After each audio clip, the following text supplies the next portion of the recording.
Your day is a sequence of events where the first choice dictates the velocity of everything that follows. When you choose an initial delay, you trigger a cascading failure that forces you to spend the rest of your afternoon trying to catch up to a schedule you've already lost. We are building a system to prevent that collapse.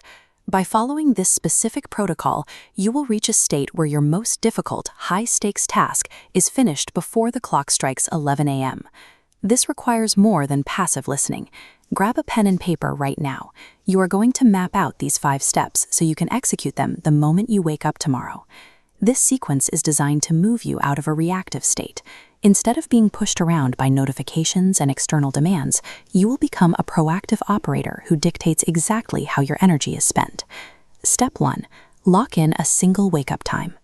Choose an hour and make it an absolute rule for every day of the week, regardless of how much sleep you had or how tired you feel. The transition from sleep to action happens in the first 10 seconds.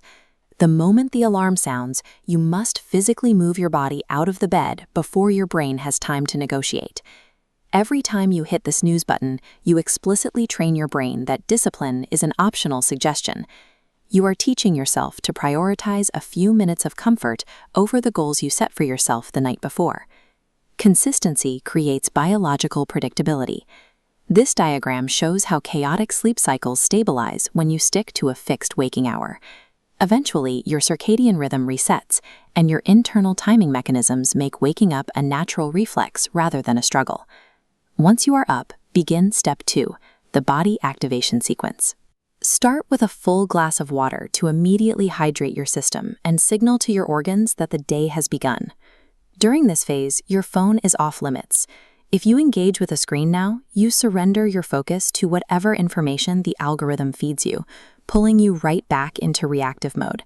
Instead, spend 20 to 30 minutes in motion. This doesn't need to be a complex workout.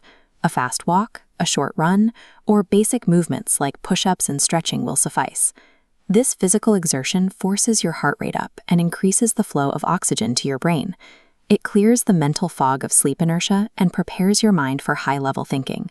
By seizing control of your physical state in these first 30 minutes, you force your brain to match that level of alertness.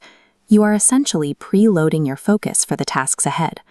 Step 3 moves the focus from physical activation to dietary intake. Your brain requires a specific type of fuel to maintain the alertness you just generated. Replace sugary cereals or packaged snacks with high-protein, real foods like eggs or oats. These provide a steady release of energy, rather than the sharp spike and subsequent crash caused by processed sugars. Prepare this meal yourself.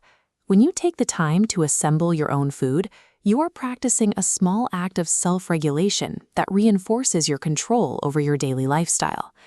Now that your body is fueled and your mind is alert, you reach step 4, the hardest task first protocol. This is where you leverage your peak focus before it begins to decline. Identify the one project, subject, or problem you most actively avoid.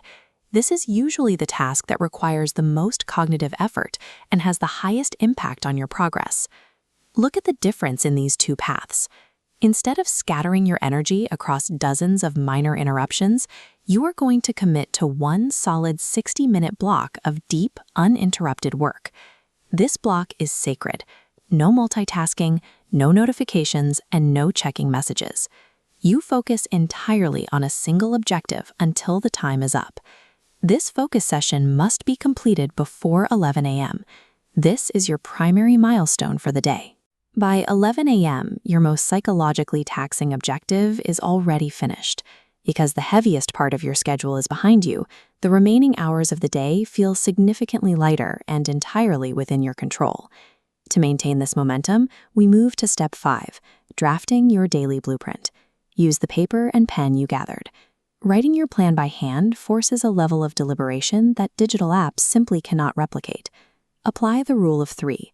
Out of the dozens of things you could do today, identify the 3 that absolutely must happen. Be ruthless in your filtering. If you have 10 priorities, you have none.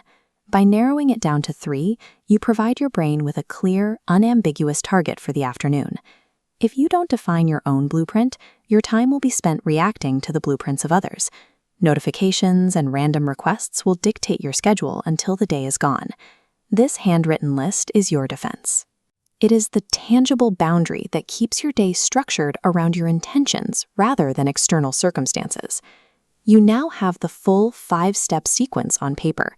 You have a plan for your time, your movement, your fuel, your work, and your priorities. Do not wait for a feeling of motivation to strike. A person's life trajectory is the result of these microscopic, repetitive choices made every morning, long before the rest of the world is awake. The protocol only works if you get past the gatekeeper, that first physical decision to stand up the moment the alarm sounds tomorrow. Prepare tonight to make that decision easier. Place your alarm across the room, set out your water, and leave your blueprint materials on your desk. Tomorrow morning, hit that 11 a.m. milestone. Completing that one hard task will be the proof you need that you are no longer reacting to your life, but actively directing it.